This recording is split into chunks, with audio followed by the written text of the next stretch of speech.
तो ये रहा कृषि का वाणिज्यकरण। ठीक है, तो अब देर न करते हुए हम कृषि के वाणिज्यकरण को शुरू करते हैं। ठीक है, तो याद रखेगा कि यूपीएससी मेंस के दृष्टिकोण से ये टॉपिक बहुत ही इंपॉर्टेंट है मॉडर्न हिस्ट्री का। ठीक है, कृषि का वाणिज्यकरण। तो यहाँ पे याद रखेगा कि जो कृषि का वाणिज्यकरण है, इसके अंतर्गत हम कृषि, किसान, व्यापार, उद्योग, परिवहन, शहरीकरण, रोजगार, आय, गरीबी इत्यादि सभी पहलुओं पर चर्चा की जाएगी। ठीक है, तो याद रखेगा। तो सबसे पहले हम देखते हैं कृषि का वाणिज्यकरण क्या है। ठीक है, तो चलिए, तो यहाँ पे देखिए कृषि का वाणिज्यकरण क्या है। ठीक है, तो इसमें पहला पॉइंट यहाँ पे याद रखेगा कि बाजार या मुनाफे को ध्यान में रख कर की गई कृषि के संदर्भ में इस शब्द का प्रयोग किया जाता है। ठीक है, इसे पूंजीवादी कृषि भी कहा जाता है, याद रखेगा। ठीक है, उसके बाद अगला पॉइंट देखिए कि मुनाफे के लिए राष्ट्रीय व अंतर्राष्ट्रीय बाजारों को ध्यान में रखना तथा उन्नत तकनीकों का प्रयोग करना जैसे तत्व भी इसमें शामिल होते हैं। ठीक है, याद रखेगा। उसके बाद आगे देखिए, फिर उसके बाद हम देखते हैं आगे कृषि के वाणिज्यकरण के कारण। ठीक है, कि आखिर कृषि के वाणिज्यकरण क्यों हुआ और क्यों किसान ने नगदी फसल को खेत में उगाने के लिए विवश हो गए थे। ठीक है, तो एक एक करके हम सभी कारण को देखते हैं यहाँ पे। तो सबसे पहला पॉइंट यहाँ पे याद रखेगा कि भू राजस्व का अत्यधिक दबाव। ठीक है, ब्रिटिश भू राजस्व नीतियों के कारण किसानों पर नगद लगान चुकाने के अत्यधिक दबाव था, जिसके लिए उन्हें नगदी फसल उगाने पर विवश होना पड़ा था। ठीक है, याद रखेगा। उसके बाद यहाँ पे देखिए दूसरा पॉइंट, ब्रिटिश आवश्यकताएं। ठीक है, ब्रिटिश हितों व आवश्यकताओं को ध्यान में रखकर कृषि को बढ़ावा दिया गया, जैसे कि चाय, कॉफ़ी, अफीम, नील इत्यादि। ठीक है, याद रखेगा। फिर उसके बाद यहाँ पे देखिए तीसरा पॉइंट, औद्योगिक क्रांति का मांग। ठीक है, तो याद रखिएगा कि ब्रिटेन में औद्योगिक क्रांति के कारण भारत से कपास, रेशम, नील इत्यादि कच्चे मालों के निर्यात को भारी प्रोत्साहन दिया गया। ठीक है, याद रखेगा। उसके बाद देखिए अगला चौथा पॉइंट। तो चौथा पॉइंट में क्या है कि परिवहन व संपर्क का विकास। ठीक है, इसके कारण भी कृषि का वाणिज्यकरण हुआ था। ठीक है, तो जिसमें से क्या है कि भारत में रेलवे का विकास तथा 1869 में स्वेज नहर की शुरुआत होने से अंतर्राष्ट्रीय व्यापार सुगम हुआ और वाणिज्यकरण की प्रक्रिया को तीव्र गति मिली। ठीक है, तो याद रखिएगा इन सभी कारणों से कृषि का वाणिज्यकरण हुआ था। ठीक है, याद रखिएगा। उसके बाद अब आगे देखिए, उसके बाद अब आगे हम देखते हैं कृषि के वाणिज्यकरण के आर्थिक प्रभाव। ठीक है, तो कृषि के वाणिज्यकरण के आर्थिक प्रभाव में प्रमुख आर्थिक प्रभाव को पहले देखते हैं। ठीक है, तो प्रमुख आर्थिक प्रभाव में पहला पॉइंट याद रखेगा कि उत्पादन तकनीक में सुधार का अभाव। ठीक है, इसमें क्या था कि कृषि के क्षेत्र में कुछ एक अपवादों को छोड़कर नकारात्मक प्रभाव ही दिखा। कृषि उत्पादन में वृद्धि के लिए कोई नया तरीका नहीं अपनाया गया। ठीक है, अर्थात उन्नत बीज, उर्वरक, रसायन एवं आधुनिक मशीनों का प्रयोग नहीं किया गया था। ठीक है, याद रखेगा। बल्कि वाणिज्यकरण की पूरी प्रक्रिया किसानों के श्रम एवं अत्यधिक शोषण पर आधारित ही थी।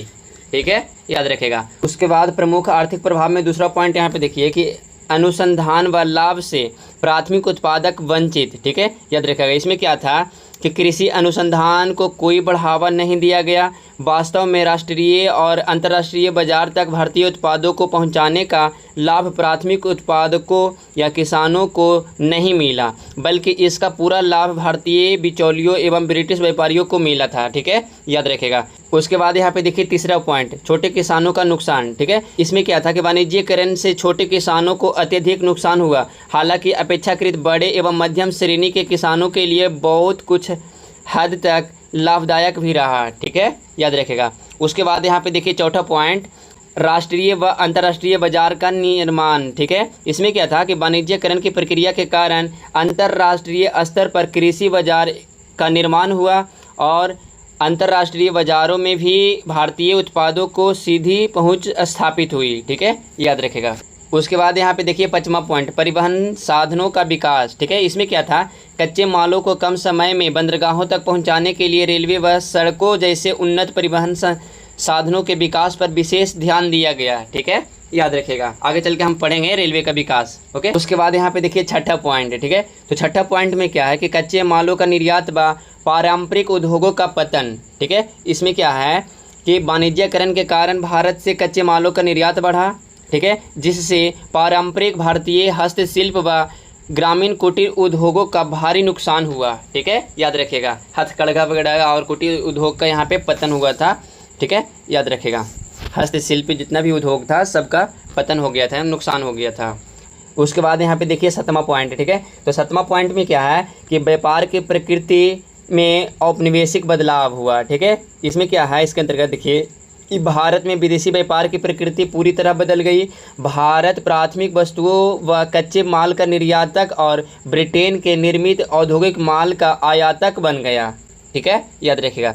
उसके बाद यहाँ पे देखिए 8वां पॉइंट। ठीक है, तो 8वां पॉइंट में क्या है कि थोपी गई औपनिवेशिक प्रक्रिया। ठीक है, इसके अंतर्गत याद रखेगा कि वाणिज्यकरण की प्रक्रिया स्वाभाविक व प्राकृतिक न होकर एक थोपी गई कृत्रिम प्रक्रिया थी। ठीक है, इसका मुख्य उद्देश्य भारतीय अर्थव्यवस्था का औपनिवेशीकरण करना था, अर्थात ब्रिटेन को अधिकतम आर्थिक लाभ पहुंचाना। ठीक है, याद रखेगा यहाँ पे। तो यहाँ पे हम देख लिए कृषि का वाणिज्यकरण का आर्थिक प्रभाव।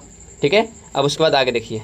तो यहाँ पे देखिए यूपीएससी मेंस के दृष्टिकोण से कृषि के वाणिज्यकरण टॉपिक से यहाँ पे 2 संभावित प्रश्न लिख दिए हैं। ठीक है, जिसमें से पहला प्रश्न है कि ब्रिटिश काल में कृषि का वाणिज्यकरण क्या है। ठीक है, इससे भारतीय अर्थव्यवस्था पर क्या प्रभाव पड़ा। ये बहुत आसान प्रश्न है। ब्रिटिश काल में जो कृषि का वाणिज्यकरण था उसके बारे में यहाँ बता करके और इससे भारतीय अर्थव्यवस्था पे जो प्रभाव पड़ा उसको यहाँ पे बता देना। ठीक है, उसके बाद यहाँ पे प्रश्न नंबर 2 है कि ब्रिटिश शासन ने भारतीय अर्थव्यवस्था का औपनिवेशीकरण किया, अर्थात कृषि व्यापार उद्योग में जो बदलाव हुए इन सब का विश्लेषण करना है। ठीक है, एक एक करके कृषि पर और व्यापार के बारे में, कृषि के बारे में, व्यापार के बारे में, उद्योग के बारे में। ठीक है, इस समय जो बदलाव आया उन सभी को यहाँ पे चर्चा करना है। ठीक है, ये दोनों बहुत आसान प्रश्न है। उसके बाद आगे देखिए यहाँ पे नोट में कुछ लिखे हैं कि ब्रिटिश शासनकाल में भू राजस्व बंदोबस्त और कृषि का वाणिज्यकरण, ये 2 टॉपिक हमारा समाप्त हो गया। ठीक है, इसके बाद हम आगे बढ़ते हैं।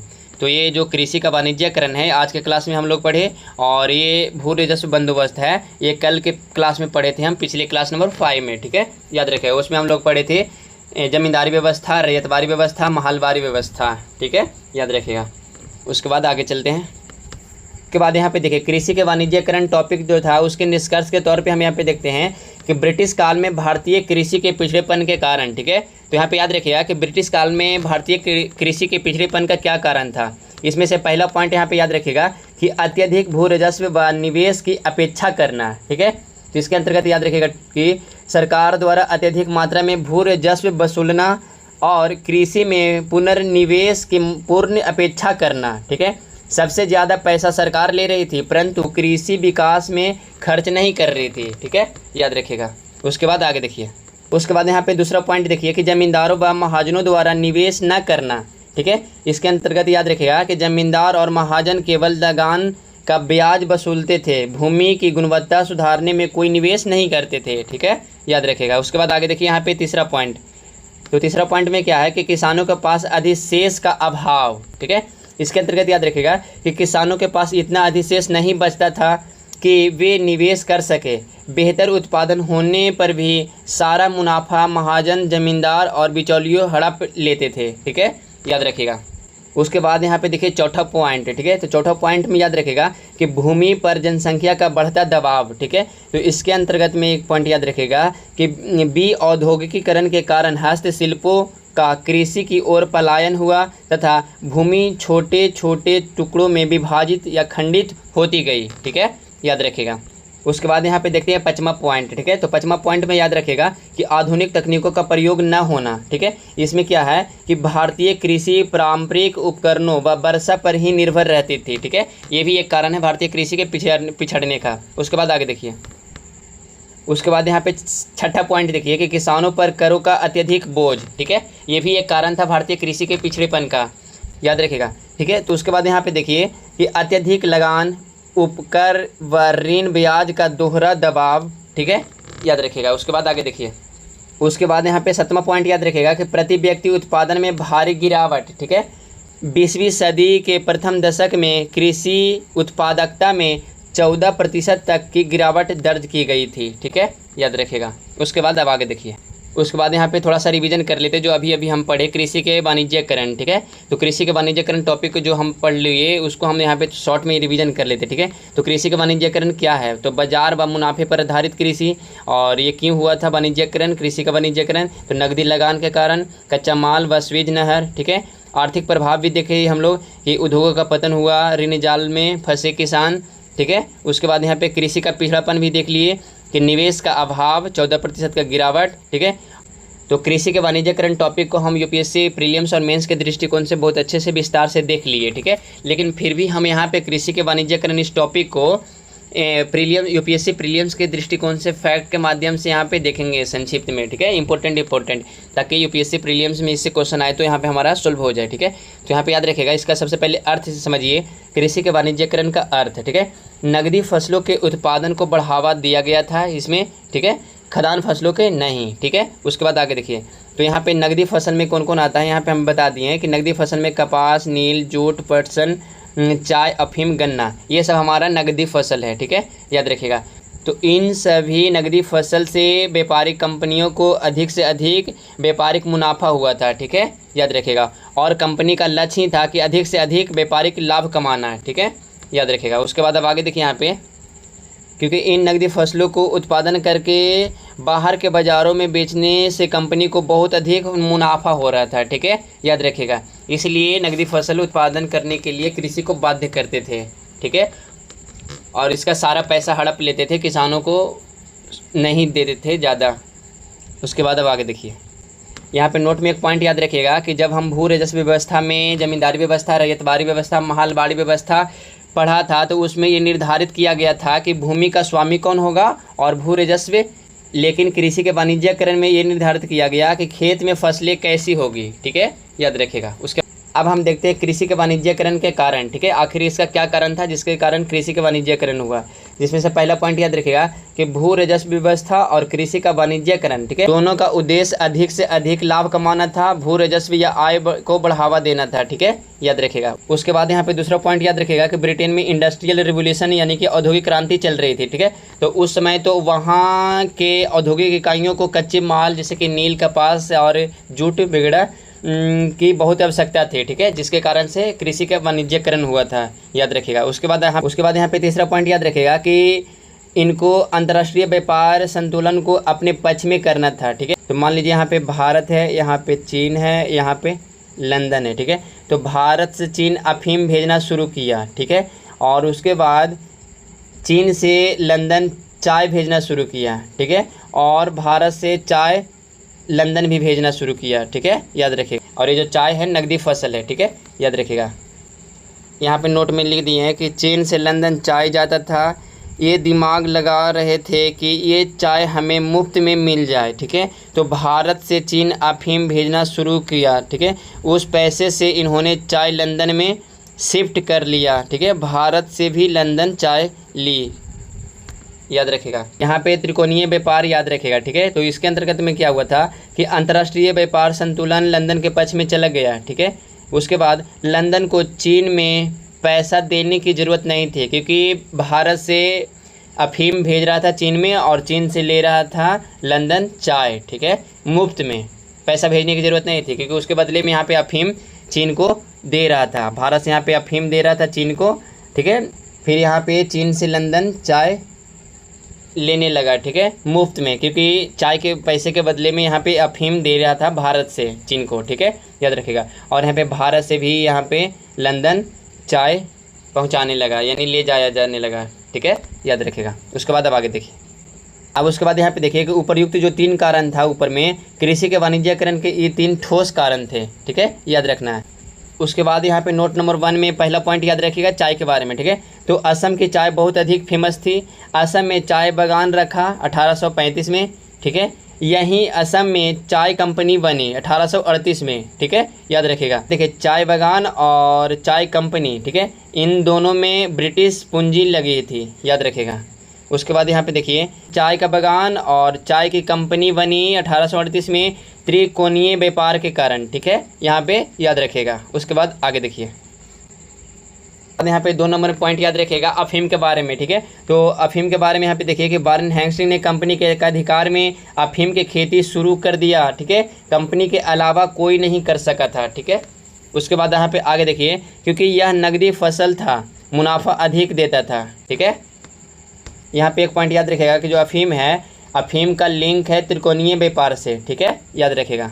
उसके बाद यहाँ पे देखिए हर नगदी फसल का यूज यानी कि इस्तेमाल अपने हितों के लिए कर रही थी, भारत से उन्हें कोई मतलब नहीं था, ठीक है, भारत के न तो कृषि पर दो ध्यान दिए और न ही भारत के विकास पर, ठीक है, ना भारत के उन्नत बीज और न ही खाद और न ही उपकरण, इन सब पर वो निवेश नहीं किए, बस वो अत्यधिक लाभ कमाना चाहते थे, निवेश करना नहीं चाहते थे, ठीक है, याद रखिएगा। उसके बाद अब आगे देखिए,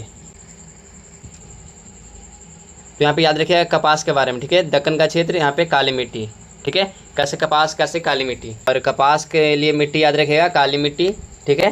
तो यहाँ पे देखिए अमेरिका है और यहाँ पे है लंदन, ठीक है, तो याद रखिएगा। तो ये अमेरिका से लंदन अधिक मात्रा में कपास जाता था, ठीक है, याद रखिएगा।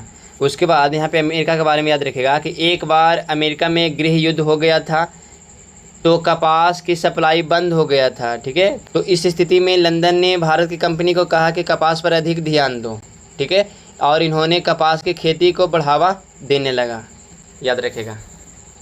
उसके बाद अब आगे देखिए, उसके बाद यहाँ पे देखते हैं परिणाम, ठीक है। उससे पहले यहाँ पे क्वेश्चन याद रखिएगा कि कृषि के वाणिज्यीकरण से अंतर्राष्ट्रीय व्यापार संतुलन ब्रिटिश के पक्ष में बना, सत्य है, ठीक है। उसके बाद दूसरा पॉइंट याद रखिएगा कि ग्राम शहर के बीच संपर्क बढ़ा, सत्य है। उसके बाद तीसरा कथन है कि भारतीय अर्थव्यवस्था विश्व के अर्थव्यवस्था से जुड़ गई, ठीक है। उसके बाद यहाँ पे चौथा पॉइंट याद रखिएगा कृषि के पूंजीवादी रूपांतरण भी हो गया, ठीक है। उसके बाद यहाँ पे पाँचवा पॉइंट याद रखिएगा कि विशेषीकृत फसल उत्पादन क्षेत्र बढ़े, ठीक है। उदाहरण में एक पॉइंट याद रखिएगा कि दक्कन में कपास, कृष्णा गोदावरी कावेरी डेल्टा में भी ऐसा विशेष फसल होती है, ठीक है, असम में चाय। उसके बाद अब आगे देखिए, उसके बाद अब हम नेक्स्ट टॉपिक चालू करेंगे, ब्रिटिश काल में भारतीय उद्योगों का पतन, ठीक है। बी औद्योगिकीकरण टॉपिक को हम शुरू करने वाले हैं। तो बी औद्योगिकीकरण में यहाँ पे याद रखिएगा कि ब्रिटिश काल में भारतीय उद्योगों के पतन के कारण, ठीक है, याद रखिएगा।